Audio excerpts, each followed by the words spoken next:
আজকে বাগান থেকে বেশ কয়েকটা লাউ তুললাম। লাউ তুলে একটা লাউকে আলাদা করে নিলাম। মনে হলো আজকে রাতে এই লাউটা দিয়ে কিছু একটা রান্না করি। তো ঘরে ছিল কাতল মাছের বেশ কয়েকটা টুকরা।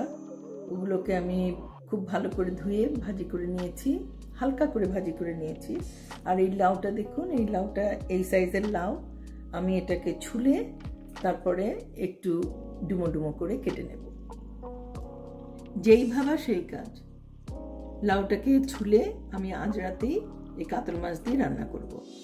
আমি মেইন উপকরণটা আপনাদেরকে দেখিয়ে দিয়েছি। আর এর সাথে লাগবে পেঁয়াজ কুচি, একটু রসুন কুচি, একটু কাঁচামরিচ ফালি, লাল মরিচ বাটা আর লবণ। এই দিয়েই আমি রান্নাটা শেষ করব। চলুন তাহলে আমার সাথে হেসেল ঘরে। লাউটাকে খুব সুন্দর করে ছুলে তারপরে এইভাবে আমি একটু লম্বা করে কেটে নিলাম, মাছের সাথে রান্না করব বলে। বাগান থেকে এই 4-5টা বরবটি পেয়েছিলাম, তুলেছিলাম। সেই বরবটিটাকে আমি এরকম ছোট ছোট করে টুকরো করে নিয়েছি। ঘরে ছিল কাতল মাছের পিঠ এবং পেট দুটোই আমি দেব এখানে। তো পিঠের বেশ কয়েকটা পিস আছে, বড় পিস, এবং পেটের মাছটাকে আমি অর্ধেক করে নিয়েছি। নিয়ে হালকা করে, খুব ভালো করে ধুয়ে হালকা করে ভেজে নিয়েছি। চুলায় হাঁড়ি বসিয়ে গরম করে নিয়ে আমি তেল দিয়ে দিয়েছি। তেলটাকে গরম করে নিয়েছি। তার মধ্যে আমি প্রথম দেব 3 টুকরো তেজপাতা, আর তার সাথে দেব কাঁচামরিচ ফালি। 3টে কাঁচামরিচ ফালি দিয়েছি।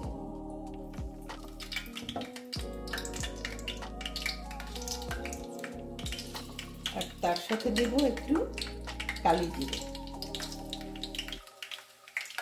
জিরে ফোড়ন দিয়ে আমি এই রান্নাটা করব।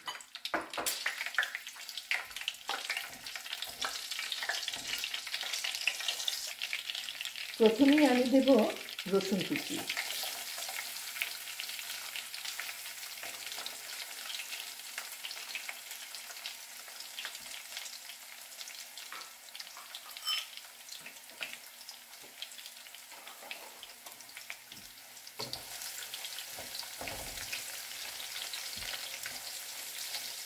আধা মিনিট মতো উঁচু জালে একটু নেড়ে নেব। আধা মিনিট হয়ে গেছে। এখন আপনারা দেখবেন যে রসুনটা লাল হবে না, জাস্ট ভাজা হবে, সামান্য একটু ব্রাউন কালার হবে। ঠিক তখনই আমি দিয়ে দেব পেঁয়াজ কুচি।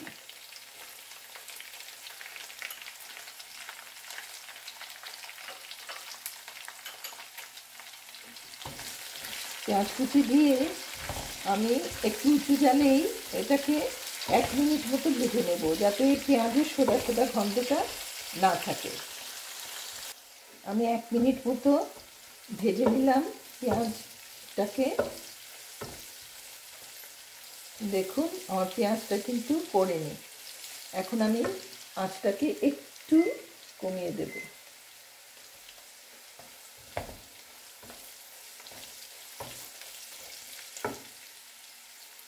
এর মধ্যে দিয়ে দেব এখন আমি সেই বরবটিগুলো। এটা অপশনাল। আমার যেহেতু অল্প বরবটি ছিল সেই জন্য আমি বরবটিটাকে ইউজ করছি।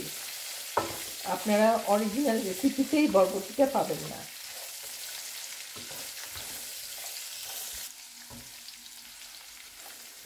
আমি বরবটি দিয়ে 1 মিনিট মতো আবারও ভেজে নিলাম। আপনারা বরবটি না দিলেও কোনো কিছু আসে যাবে না। এই 1 মিনিটটা আপনারা এক্সট্রা না ভাজলেও চলবে আপনাদের। আমার ডেসক্রিপশন বক্সে আমার রেসিপিটার আমি দিয়ে দেব, আপনারা দেখে নেবেন। এখন আমি এতে দিয়ে দেব বাটা মরিচ। আমি যেহেতু অল্প কাঁচামরিচ দিয়েছিলাম তাই আমি একটু বাটা মরিচটা এখানে দিয়ে দিচ্ছি।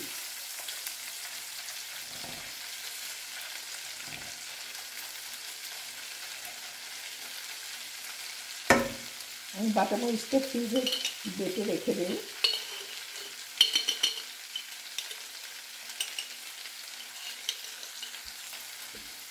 আমি একটু ঝাল বেশি খাই বলে মরিচটা একটু বেশি দিই আমি। তো আপনাদের জন্য আমি একটু কম করে রেসিপিটা তৈরি করব। আমি 1 মিনিট মতো আবারও ভেজে নিলাম মরিচটাকে সমস্ত ইয়ের সাথে, কি বলে, বরবটি এবং অন্যান্য মশলার সাথে। এখন আমি দিয়ে দেব লবণ।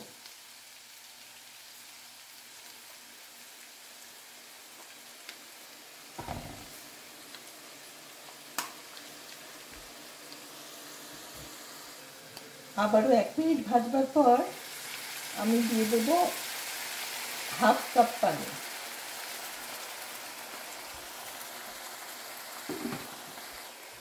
এই হাফ কাপ পানি দিয়ে আমি আবার 1 মিনিট মতো বসিয়ে রাখবো এবং তার আগে দেব আমি হলুদ।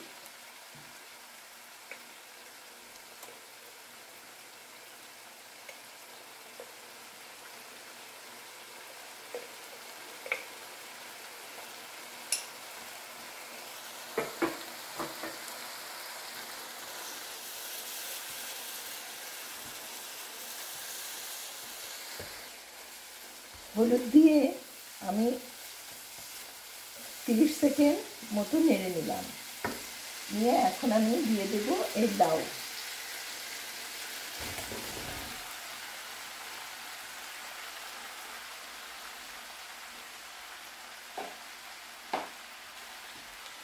ভালো করে নেড়ে নেব। আমি এখন 1 মিনিট মতো চুলোর এই একটু উঁচু আছে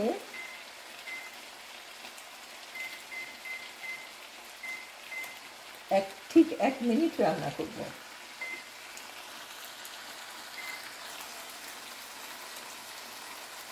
ফিরে এলাম আমি 1 মিনিট পর। এখন আমি 1 মিনিট পরে লাউয়ে অল্প পানি দেব। যদিও লাউ থেকে অনেক পানি বেরোবে, তারপরেও আমি লাউয়ে অল্প কিছু পানি দিয়ে ঢেকে দিব, যাতে করে লাউয়ের পানিটা আরো বেশি করে বেঁচে যায়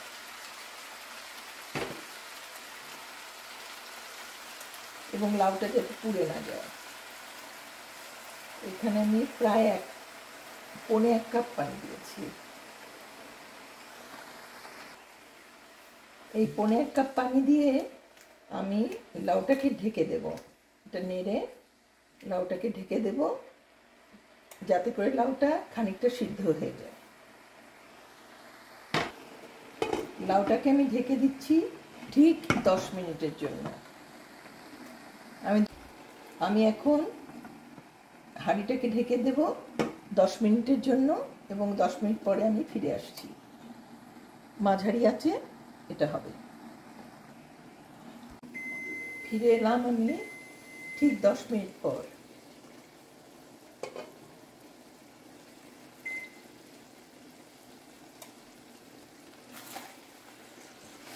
আমার লাউটা দেখুন প্রায় সিদ্ধ হয়ে যাওয়ার মতো।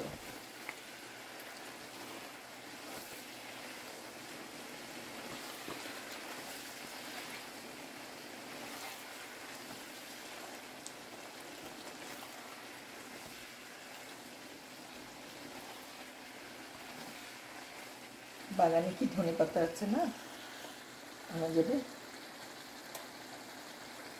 আমি ঢাকনা খুলে জাস্ট 5 মিনিট আরও রান্না করে নিলাম। ঢাকনা কিন্তু দেইনি। আপনারা দেখুন রংটা কি সুন্দর হয়েছে আমার লাউয়ের। এখনই খেতে ইচ্ছা করছে। এটা খেতেও কিন্তু দুর্দান্ত সুস্বাদু হবে। এখন আমি দেব পানি 1.5 কাপের মতো পানি দেব। 1.5 কাপ থেকে 2 কাপ, যাতে একটু ঝোল মতো হয়।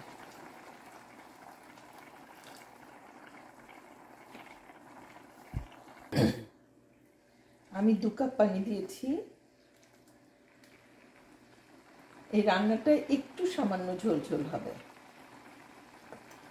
এখন আমি দেব এতে মাছের টুকরোগুলো। প্রথমে বড় মাছের টুকরোগুলো দেব। বিসমিল্লাহ।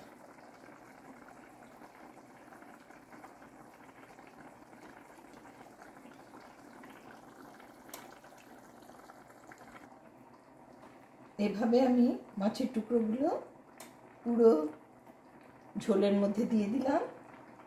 এইভাবেই আমি করব, আর 15 মিনিট চুলোয় দেব। আর তার আগে আমি কিছু ধনেপাতা কুচি কেটে দিচ্ছি এর উপরে। আমার বাগানের ধনেপাতা।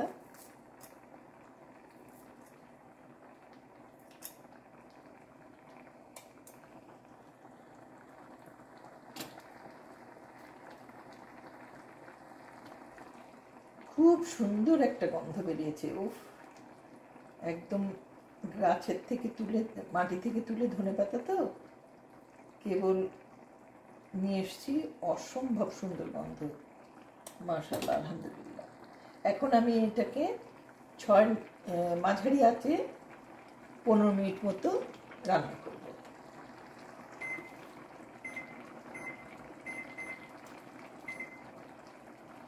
মুখ ঢেকে রান্না করব। ফিরে এলাম আমি ঠিক 15 মিনিট পর।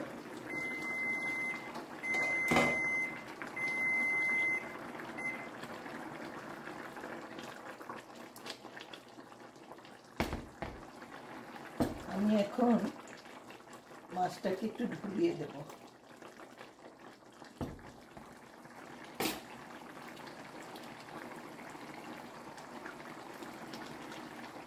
এই বড় পিসগুলোকে একটুখানি এপিট ওপিট করে দেব।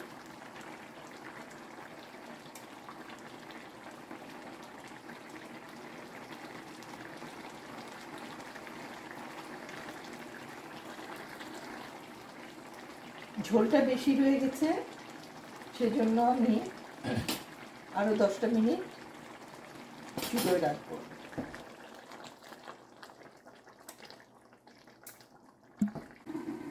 মাঝারি আঁচে আমি আরো 10 মিনিট চুলোয় রাখবো। ফিরে এলাম আমি 10 মিনিট পর। আপনারা দেখুন, আমার মাছের রংটা এবং টেস্টটা পারফেক্ট হয়েছে।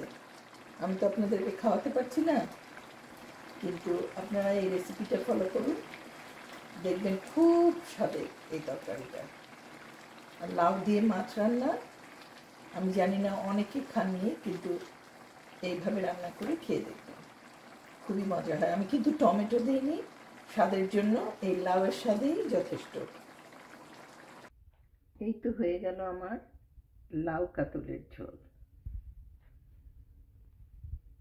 আপনারা সবাই ট্রাই করুন, আসলেই এটা খুব মজা। আপনারা খেয়ে দেখুন তৈরি করে, তাহলেই বুঝবেন।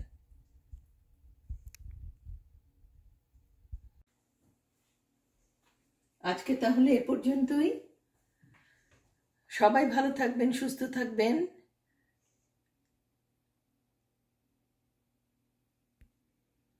আবার নেক্সট ভিডিওতে দেখা হবে। আজকের মতো খুদা হাফেজ।